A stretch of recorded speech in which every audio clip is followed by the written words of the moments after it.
की media briefing के लिए स्वागत करता हूं finance minister madam Nirmala Sitharaman ji का, एमओएस फाइनेंस श्री अनुराग ठाकुर जी का। 36 घंटों के बाद एक बार फिर आप सबके बीच में जो पहले राहत दी गई कंप्लायंस को लेकर देश भर के छोटे, मध्यम और अलग व्यापारियों के लिए कंप्लायंस की राहत दी गई। उसके बाद अब देश के रहने वाले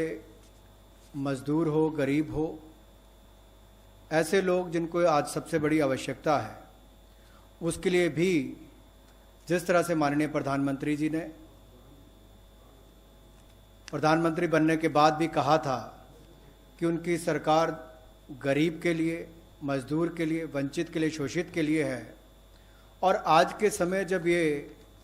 संकट की घड़ी में एक युद्ध स्तर पर लड़ाई लड़ी जा रही है, वहाँ पर सबसे बड़ा प्रभाव अगर गरीब वर्ग पर देखने के लिए मिलता है तो उसको राहत कैसे मिल पाए, चाहे वो अन्न की राहत हो या धन की राहत हो। और अन्न और धन इन दोनों को ही प्रधानमंत्री गरीब कल्याण पैकेज का एक रूप बनाकर आप सबके सामने आज पेश करने आए हैं। पहले तो है कि इस जंग को लड़ने के लिए जो हमारे योद्धा हैं स्वास्थ्य के क्षेत्र के, वो अपनी जान पर खेलकर भी देश के लोगों के हित में काम कर रहे हैं। और सबसे पहले तो ऐसे स्वास्थ्य विभाग के डॉक्टर्स हों, पैरामेडिकल स्टाफ हों, यहाँ तक कि सफाई कर्मचारी से लेकर बाकी सब, इन सब के लिए आशा वर्कर्स हो, पैरामेडिकल स्टाफ हो, टेक्नीशियंस हो, डॉक्टर्स हो, फ्रंटलाइन हमारे जो ये योद्धा हैं, इनके लिए सरकार ने तय किया है कि ये जो अपने समर्पित भाव से और स्वार्थ रहित रहकर देश की सेवा कर रहे हैं, इनके लिए इनके साथ कोई दुर्घटना ना घटे। और ऐसी परिस्थिति में इनके लिए 50 लाख रुपए की एक अमाउंट जो है उस स्कीम के अंतर्गत प्रति व्यक्ति उसके लिए की है। और इससे लगभग 20 लाख ऐसे कर्मचारियों को लाभ मिलेगा जो इस योजना के अंतर्गत आएंगे। और हमारा मानना है कि देश भर के ऐसे सभी स्वास्थ्य कर्मचारियों के लिए, जहां पूरे देश ने कुछ दिन पहले शाम को उनका आभार प्रकट किया था, आज सरकार ने अपनी ओर से कदम दूसरा रखा है ताकि उनके बारे में भी विचार किया जा सके। जैसा कि प्रधानमंत्री गरीब कल्याण पैकेज की बात कही गई, ये लगभग 1,70,000 करोड़ रुपए का पैकेज होगा। प्रधानमंत्री गरीब कल्याण पैकेज 1,70,000 करोड़ का होगा। और इसमें अगर देखा जाए तो खाद्य सुरक्षा बहुत महत्वपूर्ण है कि कोई भी गरीब इस कारण से परेशान ना हो कि उसके पास खाने के लिए पर्याप्त गेहूं, चावल या दाल ना हो। तो उसके लिए पहला कदम जो उठाया गया है वो प्रधानमंत्री अन्न योजना, इसके माध्यम से 5 किलो गेहूं या चावल ये लगभग 80 करोड़ लाभार्थियों को अगले 3 महीनों तक मिलेगा। और इसमें इनको 1 रुपया भी अपनी तरफ से नहीं देना है, ये अतिरिक्त लाभ इनको दिया गया है। ऐसे 80 करोड़ लाभार्थी जिनको 5 किलो गेहूं या चावल अगले 3 महीने तक ये लगातार मिलेगा, अतिरिक्त मिलेगा जो उनको मिलता है उससे ज़्यादा। और ये जो पीडीएस के सिस्टम के माध्यम से मिलता है उसके अलग से ये देने हैं। और इसके अलावा जो दाल इनको मिले तो 1 किलो दाल का प्रावधान भी परिवार के लिए किया गया है। और ये भी अगले 3 महीनों तक लगातार मिलती रहेगी। ये भी अपने क्षेत्र के अनुसार जिस तरह की दाल वो चाहते हैं वो उपलब्ध करवाने का सरकार का प्रयास रहेगा ताकि उनकी मांग के अनुसार ही वो उनको मिल सके। तो गेहूं चावल के साथ साथ दाल भी मिलेगी। और ये 1,70,000 करोड़ के जो पीएम गरीब कल्याण पैकेज है उसका हिस्से का एक पार्ट ये भी। जहां मैंने पहले प्रधानमंत्री अन्न योजना की बात कही, अब मैं अन्नदाता के बारे में कुछ कहना चाहता हूं क्योंकि देश के 130 करोड़ लोगों के पेट भरने के लिए अन्नदाता दिन रात पसीना बहाते हैं और उनको इस कठिन समय में परेशानी ना हो, इसलिए माननीय प्रधानमंत्री जी के आशीर्वाद से अप्रैल में पहले ही हफ्ते में, यानी कि आज से कुछ दिनों में, उनके खाते में 2,000 रुपये की किस्त डाल दी जाएगी और ये लगभग 8 करोड़ 70 लाख किसानों को इसका लाभ मिलेगा। देश के 8 करोड़ 70 लाख किसानों को 2,000 रुपये की किस्त अप्रैल के पहले हफ्ते में उनके खाते में डाल दी जाएगी ताकि अन्नदाता को सम्मान मिल सके और ये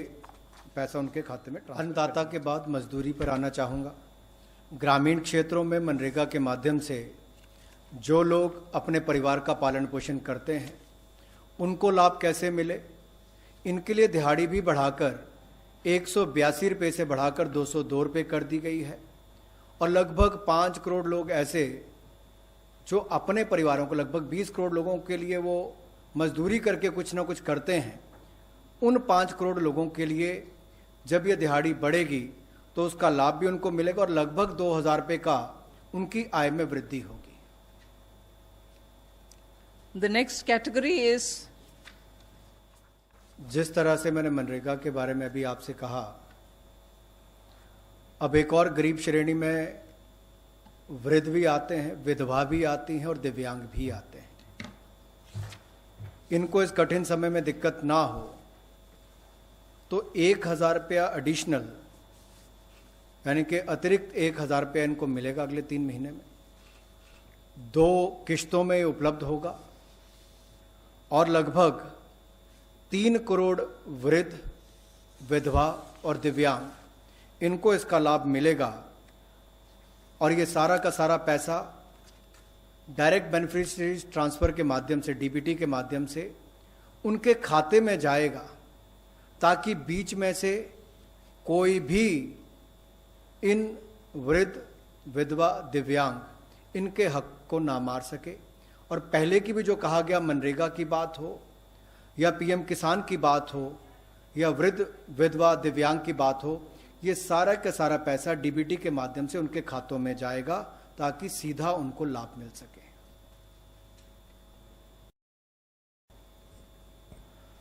मातृशक्ति के लिए,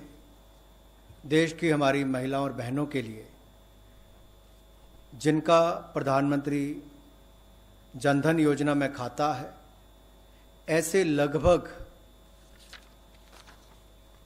20.5 करोड़ महिलाओं के खाते में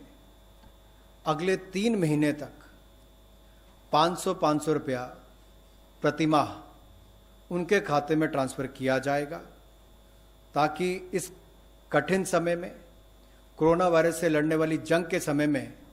देश की माताओं और बहनों के साथ हम लोग खड़े हों और उनके खाते में सीधा डीबीटी के माध्यम से पैसा ट्रांसफ़र किया जाएगा। लगभग 500 रुपया प्रतिमाह अगले 3 महीने तक उनके खातों में डाला जाएगा। हाँ, देश में गरीब परिवार की महिला कभी सपना भी नहीं लेती थी कि उसके पास रसोई गैस का सिलेंडर होगा। धुएं से उसको परेशान होना पड़ता था, लकड़ी इकट्ठी करनी पड़ती थी। पहले 8 करोड़ महिलाओं को रसोई गैस सिलेंडर उपलब्ध आदरणीय मोदी जी ने करवाया और जब ये हमारी मातृशक्ति माताएं बहनें कोरोना वायरस के खिलाफ जंग लड़ रही हैं तो उनको चिंता मुक्त करना हमारी पहली प्राथमिकता बन जाती है। एक और उनके खाते में 3 महीनों तक लगातार 500 रुपये हम डालेंगे। मनरेगा में उनको लाभ मिलेगा, दिहाड़ी बढ़ा दी है। अब रसोई गैस का सिलेंडर के लिए उनको दिक्कत ना हो तो अगले 3 महीने तक ऐसी 8 करोड़ से ज़्यादा महिलाओं को जिनको उज्ज्वला योजना में रसोई गैस का सिलेंडर मिला था, उनको मुफ्त में अगले 3 महीने तक रसोई गैस के सिलेंडर मिलते रहेंगे। ना उनको अन्न की चिंता होगी, ना गैस की चिंता होगी और ना ही खाते में पैसा खत्म हो जाए इसकी चिंता होगी, क्योंकि उसमें भी पैसा डालने का काम मोदी सरकार ने किया है। तो अन्न, धन और गैस, यहां तक की चिंता सारी की सारी मोदी जी ने देखी है और स्वास्थ्य को लेकर उन्होंने पिछले कल ही घोषणा की है। जिसको हम सेल्फ हेल्प ग्रुप भी कहते हैं, ऐसे 63 स्वयं सहायता समूह जो इस देश में काम कर रहे हैं और लगभग देश के 7 करोड़ परिवार इससे जुड़े हुए हैं। इन परिवारों के लिए, या मैं कहूँ इस 63 लाख स्वयं सहायता समूह के लिए, जो NRLM के माध्यम से 10 लाख रुपया मिलता था कि आपको कोलेट्रल नहीं देनी पड़ती, यानी कि अपनी कोई संपत्ति नहीं देनी पड़ती थी, गारंटी नहीं देनी पड़ती थी, कोई कीमती चीज बैंक को नहीं देनी पड़ती थी, वो जो 10 लाख आपको मिलता था वो उसकी बजाय 20 लाख मिलेगा, ताकि इस कठिन समय में भी आप और काम कर सके, क्योंकि बहुत सारे अवसर नीचे जब पैदा होंगे तो उसके लिए धन का अभाव ना हो। तो ये भी आपके लिए यहाँ पर प्रावधान किया गया है। और जब हम ये कहते हैं कि 7 करोड़ लोग या 7 करोड़ परिवार इससे जुड़े हुए हैं, तो आप कल्पना कीजिए कि उन 7 करोड़ परिवारों के 35 करोड़ लोगों को इसका लाभ मिलता है। अगर 20 करोड़ बैंक खातों में पैसा डाला जाता है तो 100 करोड़ लोगों तक उसका लाभ मिलता है। अगर 8 करोड़ बहनों को रसोई गैस का सिलेंडर दिया जाता है तो 35 से 40 करोड़ लोगों को इसका लाभ मिलता है। इसलिए ये बहनों तक इसका लाभ मिले और इसको और फल मिले, इसका प्रावधान किया गया है। The next step is about संगठित क्षेत्र के मजदूरों के लिए, जो नौकरी करने वाले हैं या नौकरी देने वाले हैं, इन दोनों के लिए ही, और वो संस्थान जहां पर 100 से कम एम्प्लॉयज़ हैं उनके लिए, जो 15,000 रुपये से कम महीने का वेतन पाते हैं, ऐसे जहां 90% से कम एम्प्लॉयज़ होंगे जहां पर जो 15,000 से कम वेतन पाते हैं, और जिस संस्थान के 100 से कम एम्प्लॉयज़ हैं उनके लिए सरकार मदद करने के लिए आगे आई है कि नौकरी करने वाले का 12% जो हिस्सा है वो भी सरकार डालेगी और नौकरी देने वाले का 12% हिस्सा भी सरकार डालेगी। तो कुल मिलाकर दोनों का शेयर 24% बनता है। ये सरकार अगले 3 महीने तक ये जारी रखेगी और इसमें लगभग संगठित क्षेत्र के 80 लाख से ज़्यादा ऐसे मजदूरों को और 4 लाख से ज़्यादा ऐसी संस्थाओं को लाभ मिल पाएगा। 4 लाख से ज़्यादा संस्थाओं को, 80 लाख से ज़्यादा मजदूरों को, उनके अपना 12% जो उन्होंने मजदूर के नाते EPF कटवाना था वो भी, और जो कंपनी ने जमा कराना था वो भी संस्थान का सरकार देगी। इसके अलावा EPF स्कीम्स की जो रेगुलेशंस हैं उसमें भी इस महामारी को देखते हुए बदलाव करने का विचार, ताकि जो नॉन रिफंडेबल एडवांस होता था 75% तक, जो उनका क्रेडिट, जो उनका पैसा उसमें था उसके सामने 75% तक, या फिर 3 महीने तक का जो वेतन है उस तक का जो भी कम होगा उसके अनुसार वो निकाल सकें, ऐसा भी हमने निर्णय लिया है। और इससे लगभग 4 करोड़ 80 लाख मजदूरों को फ़ायदा मिलेगा जो EPF के अंतर्गत रजिस्टर्ड भी हैं और बेनिफिट भी लेते हैं, और वो अपना पैसा भी विड्रॉ कर सकते हैं। ऐसा प्रावधान उसमें करने को दिया जाएगा, यानी कि 3 महीने का वेतन उससे कम या फिर 75% जो क्रेडिट अवेलेबल उनके है उतना वो निकाल सकते हैं। the next one, the last two that I have to announce is one. बिंदु जो डिस्ट्रिक्ट मिनरल फंड को लेकर है, राज्य की सरकारों के पास ये धन उपलब्ध रहता है और ये डिस्ट्रिक्ट मिनरल फंड का उपयोग जांच के लिए, स्वास्थ्य जांच के लिए, उपचार के लिए, दवाइयों के लिए इस्तेमाल हो सके, इसके लिए भी इसका उपयोग करना चाहिए, ताकि इस महामारी के खिलाफ ये जो जंग हम लड़ रहे हैं इसमें सफलता मिल पाए। और कुल मिलाकर ये प्रधानमंत्री गरीब कल्याण पैकेज जो 1,70,000 करोड़ से ज़्यादा का आज घोषणा की गई है, इसके माध्यम से अन्नदाता हो, मजदूर हो, गरीब हो, वृद्ध हो, विधवा हो, दिव्यांग हो, समाज का वो पिछड़ा,